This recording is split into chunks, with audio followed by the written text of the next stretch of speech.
খামেনির মৃত্যুকে ঘিরে যে উত্তেজনা কয়েকদিন ধরে জমছিল, গতরাত সেটাকে সরাসরি যুদ্ধের চিত্রে নিয়ে গেছে।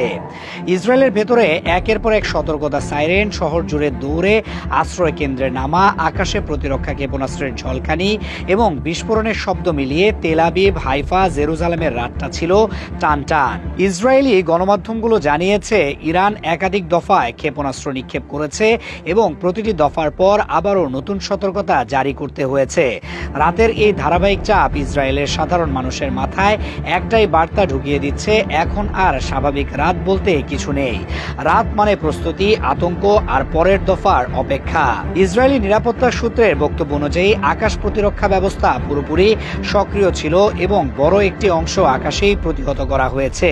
কিন্তু কোথায় কতটা ক্ষয়ক্ষতি হয়েছে, কোন এলাকায় কতজন আহত বা নিহত, এসব নিয়ে একসঙ্গে পূর্ণাঙ্গ তথ্য তারা এখনো প্রকাশ করেনি। মাঠের বাস্তবতায় এই তথ্য শূন্যতায় চাপ বাড়ায়, কারণ মানুষ দেখছে আকাশে প্রতিরক্ষা কাজ করছে, আবার একই সঙ্গে শুনছে কিছু জায়গায় আঘাতের কথা। ফলে ভয়ের জায়গাটা থাকে ঠিক ওই ফাঁকে।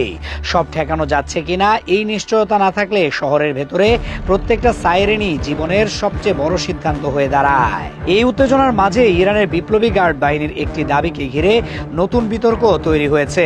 তাদের বক্তব্য, ইসরায়েলের পাশাপাশি পারস্য উপসাগরে অবস্থানরত মার্কিন রণতরী ইউএসএস আব্রাহাম লিঙ্কনকেও লক্ষ্য করে আঘাতের চেষ্টা হয়েছে। বিপরীতে মার্কিন পক্ষ বলছে রণতরী অক্ষত এবং স্বাভাবিক কার্যক্রম চালাচ্ছে। দুই পক্ষের বক্তব্য মুখোমুখি দাঁড়িয়ে যাওয়ায় সংঘাতের পরিধি নিয়ে প্রশ্ন আরও বড় হচ্ছে। শুধু ইসরায়েল নয়, ইরান কি সত্যি সমুদ্রের সেই সামরিক উপস্থিতিকেও একই লাইনে আনতে চাইছে? আরেকটা বাস্তবতা এখন স্পষ্ট, ইরান শুধু ইসরায়েলকে নয়, মধ্যপ্রাচ্যে থাকা মার্কিন ঘাঁটি এবং যুক্তরাষ্ট্র ঘনিষ্ঠ দেশগুলোকেও চাপে রাখতে চাইছে। Qatar, Bahrain, Kuwait, Jordan, Oman, Saudi Arab, সংযুক্ত আরব আমিরাত সহ কয়েকটি দেশে হামলা, বিস্ফোরণ বা স্থাপনা ক্ষতির খবর বিভিন্ন সূত্রে ছড়িয়েছে। কোথাও বিমানবন্দর, কোথাও আবাসিক এলাকা, কোথাও সামরিক স্থাপনা নিয়ে আলোচনা চলছে। একই সঙ্গে এসব দেশের অনেকেই একসঙ্গে সব তথ্য প্রকাশ করছে না। ফলে তথ্য ছড়াচ্ছে দ্রুত, কিন্তু নিশ্চিত বিবরণ আসছে ধীরে। এই ব্যবধানটাই পুরো অঞ্চলে অস্থিরতা বাড়িয়ে দিচ্ছে।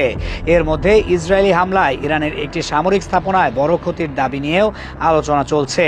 আর সেই খবর ছড়িয়ে পড়ার পরই ইরানের পাল্টা হামলার তীব্রতা বেড়েছে বলে বর্ণনা এসেছে।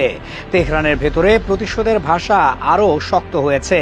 আর প্রতীকী বার্তার জায়গায় জামকারান মসজিদে লাল পতাকা উত্তোলনের প্রসঙ্গও ফিরে ফিরে আসছে, যা ইরানের রাজনৈতিক সংস্কৃতিতে প্রতিশোধের ঘোষণা হিসেবে পরিচিত।